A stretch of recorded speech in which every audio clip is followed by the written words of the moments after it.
Alumnos de cuarto año, vamos a seguir con el desarrollo de la cátedra de rendimiento deportivo. El tema que vamos a desarrollar en este video es la organización de las estructuras intermedias en el entrenamiento deportivo.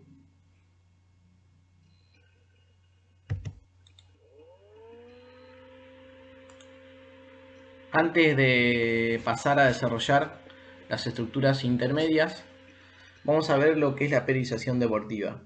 La periodización es un instrumento imprescindible para la planificación.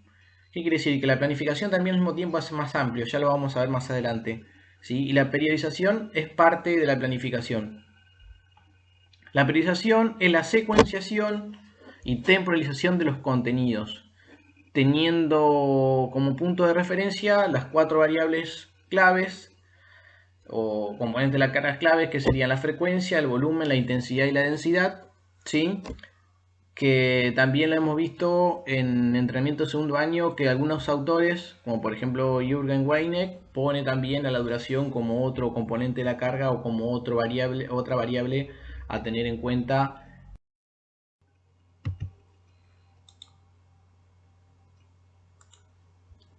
Bueno, según Grosser, ¿sí? Clasifica los ciclos en ciclo plurianual o megaciclo, que son ciclos de un periodo aproximadamente de los 2 a los 8 años.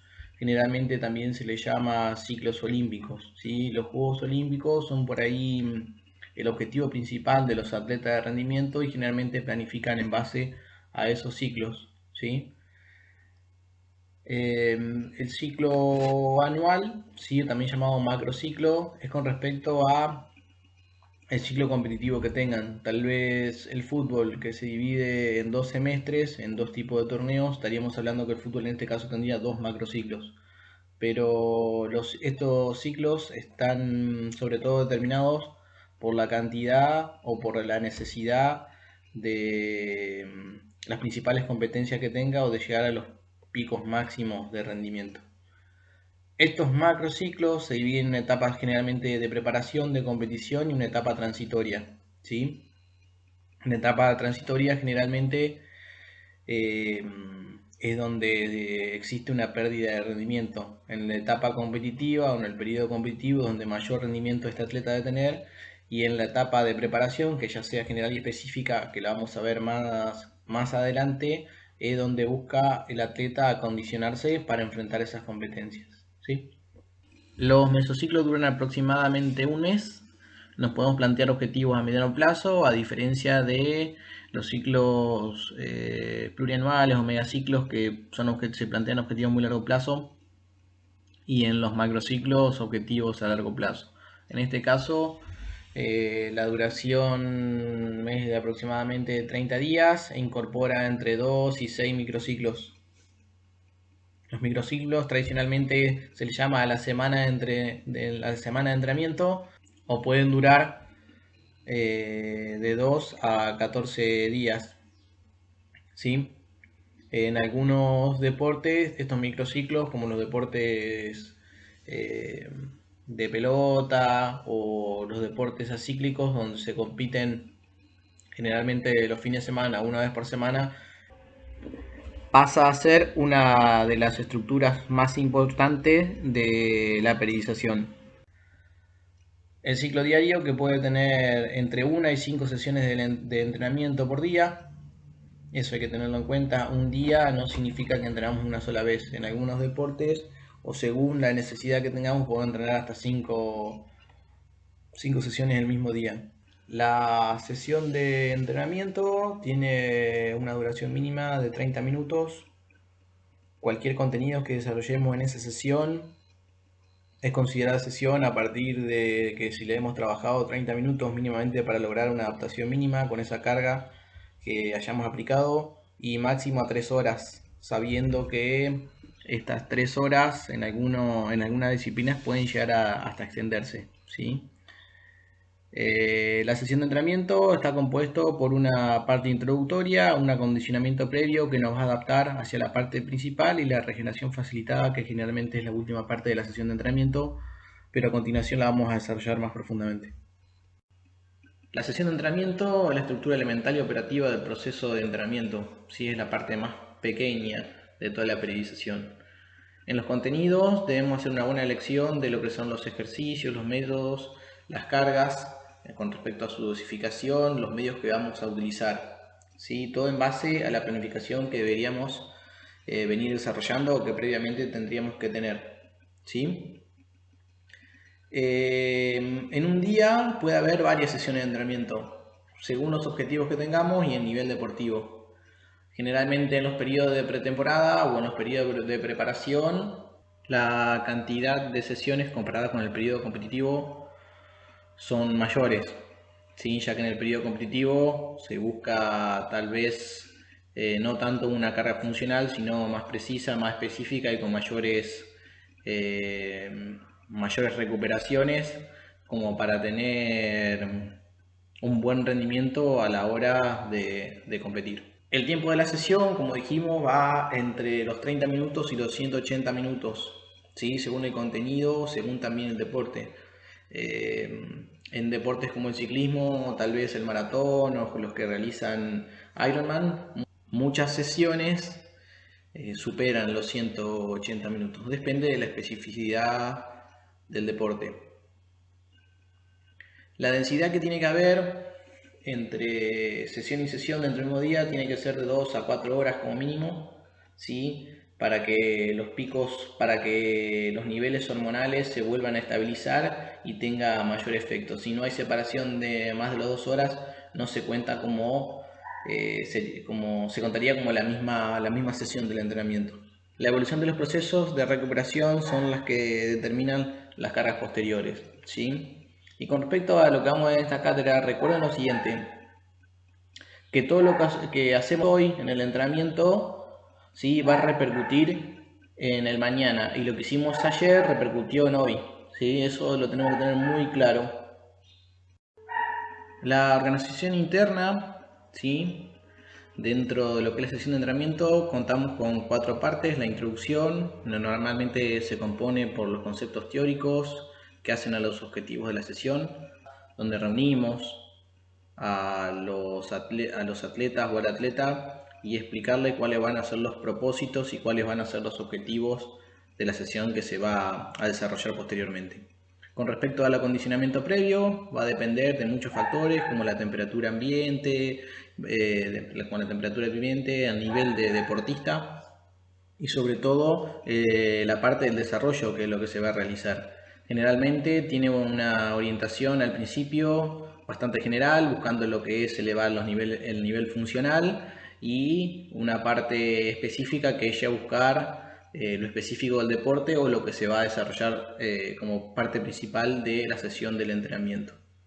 En la parte principal es donde vamos a desarrollar los contenidos y los métodos de entrenamiento con respecto a los objetivos que se han planificado antes.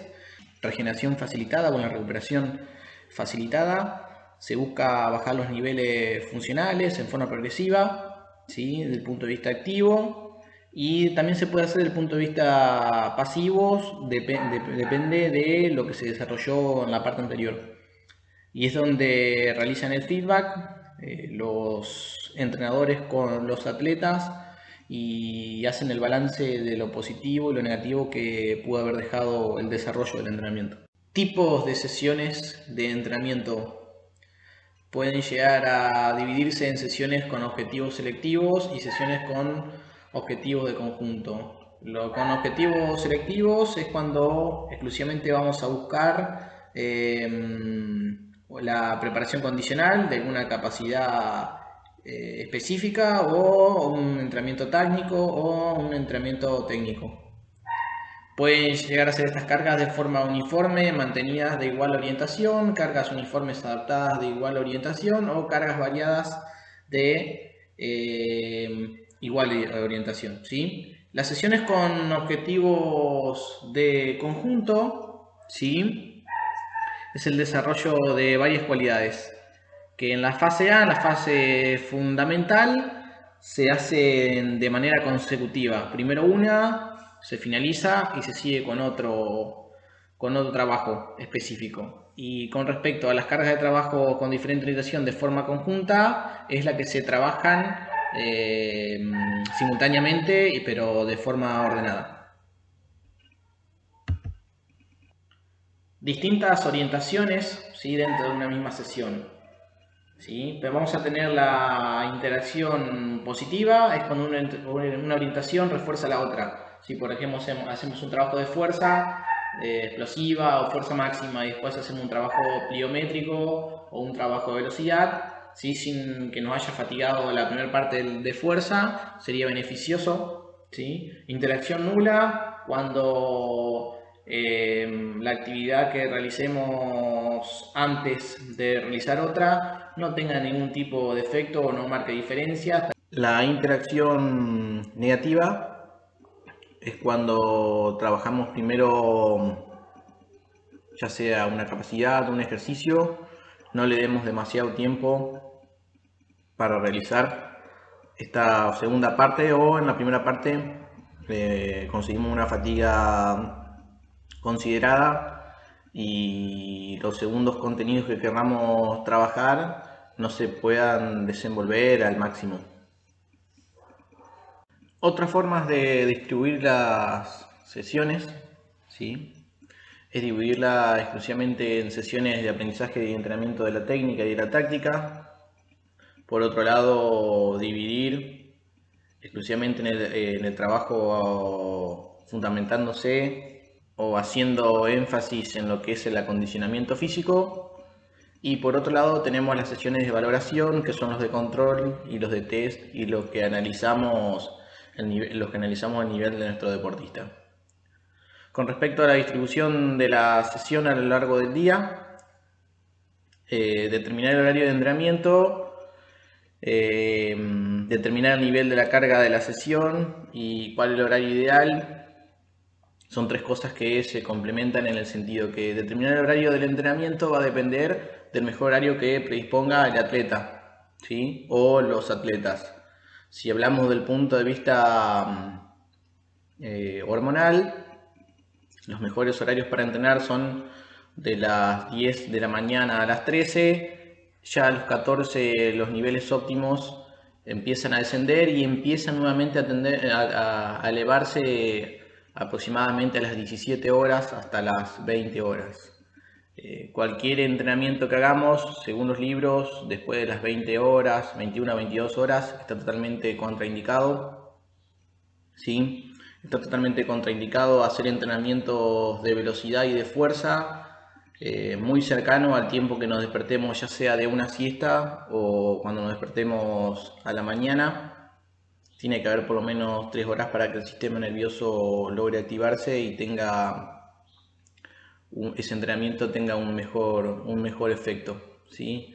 Pero con respecto al horario de entrenamiento, debemos tener en cuenta lo que acabo de explicar con respecto a las horas del día.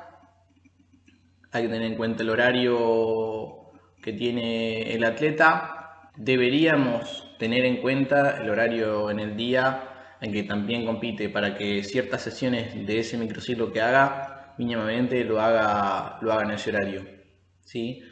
Esa combinación con todos esos factores es lo que nos daría el horario ideal. Microciclo es una estructura que está constituida por una serie de sesiones de entrenamiento organizada de forma racional en corto periodo de tiempo, ¿sí?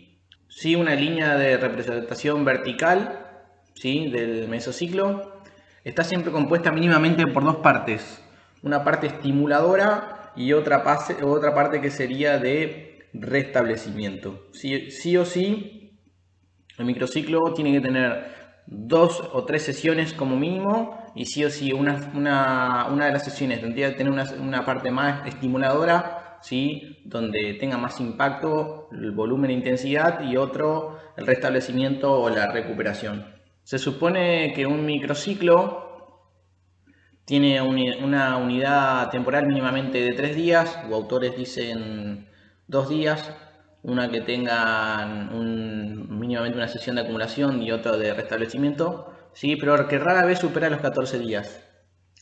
Como ya hemos nombrado, ¿sí? Los ciclos son aproximadamente de 7 días, ¿sí? Es lo que dura una semana. Comúnmente se empiezan con cargas moderadas, ¿sí? En perspectiva crecientes, llegando a los picos máximos de carga a mitad de lo que sería el microciclo y se va finalizando con un restablecimiento, ¿sí?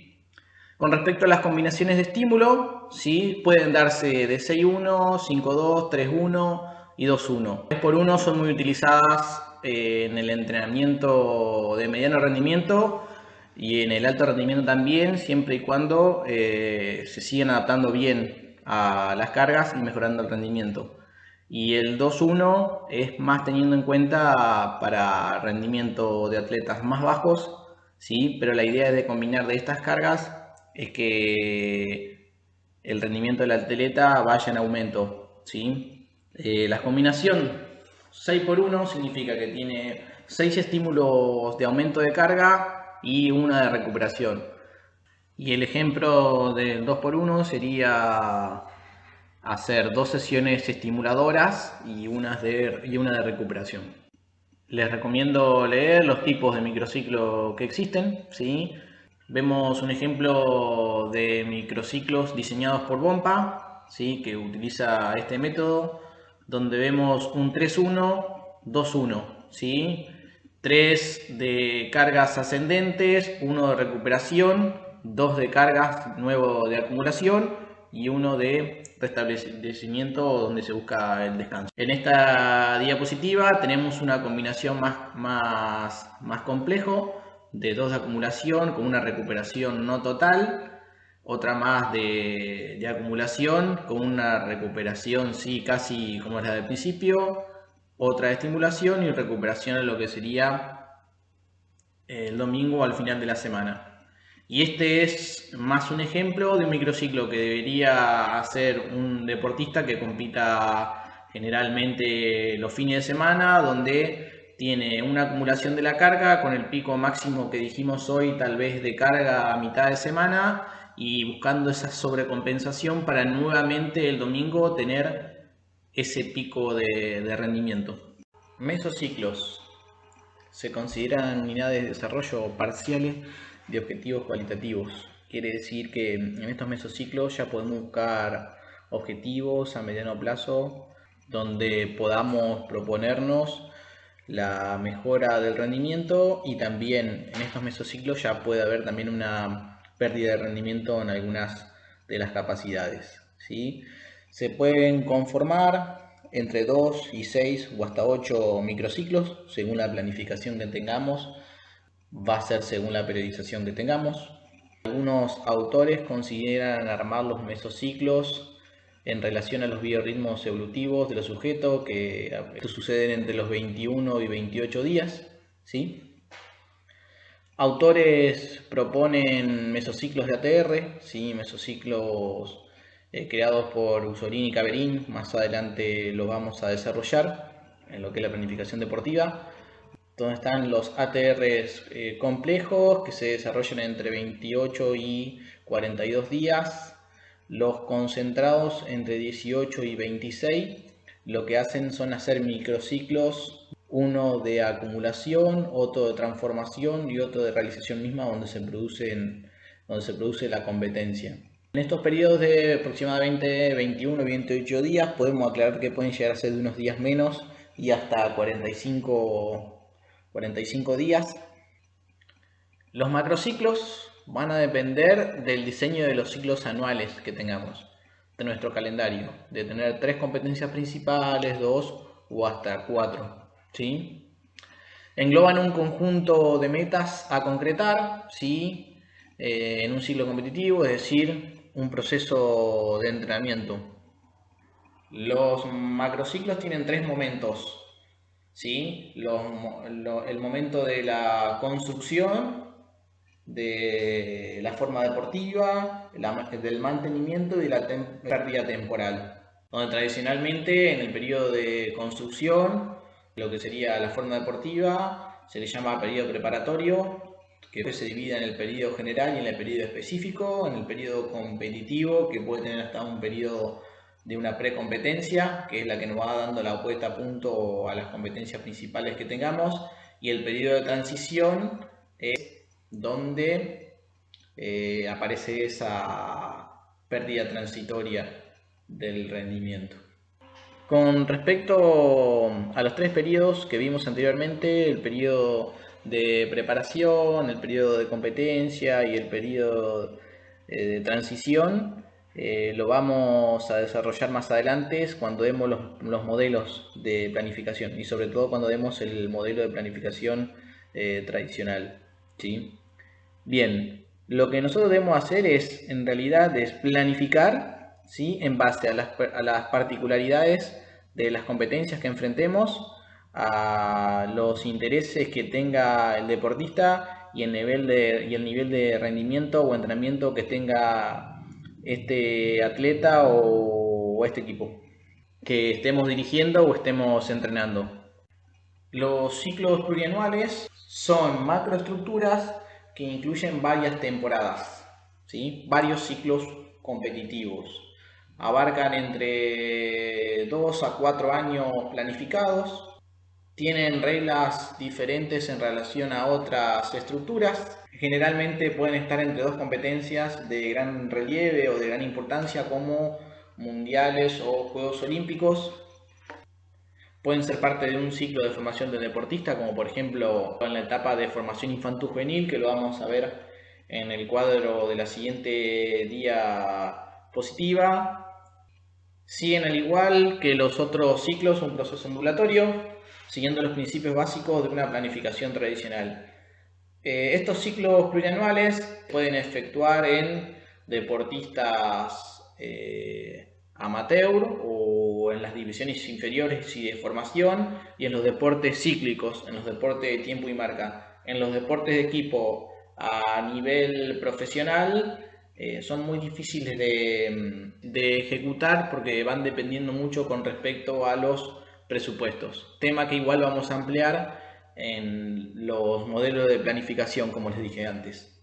En este cuadro lo que pueden observar es con respecto al nivel de entrenamiento, la duración de estos megaciclos, la frecuencia de entrenamiento y los contenidos, cómo lo podemos ir haciendo progresivo a medida que el deportista vaya creciendo y vaya aumentando el nivel de entrenamiento, ¿sí? En la cantidad de tiempo que debería durar cada megaciclo, ¿sí?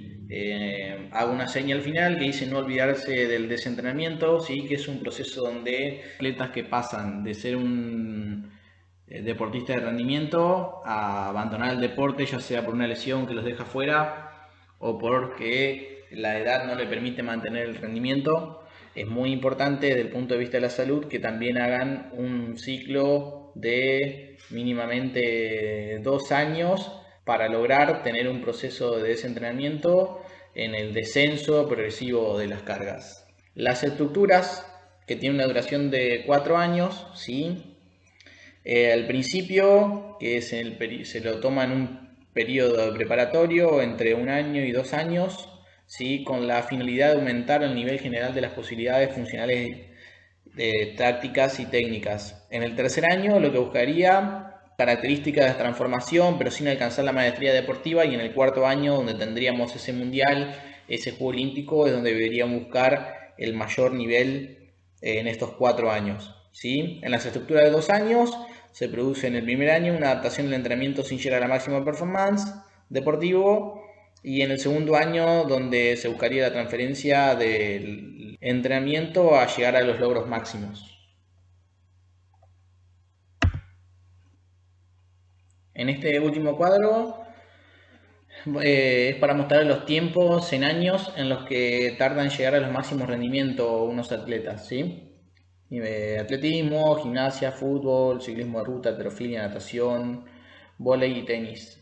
Tomemos el ejemplo de la halterofilia, donde fíjense que a los máximos rendimientos recién se llega después de haber tenido un proceso de formación de base multilateral o polivalente que lo vaya guiando de a poco a la especificidad también, y demora 7 años más en llegar a los máximos rendimientos, ¿sí? siendo que por ahí como entrenadores no seamos exigentes en dominar técnicas como el arranque y el envión, porque nos lleva un montón de tiempo el procedimiento para llegar a una buena técnica.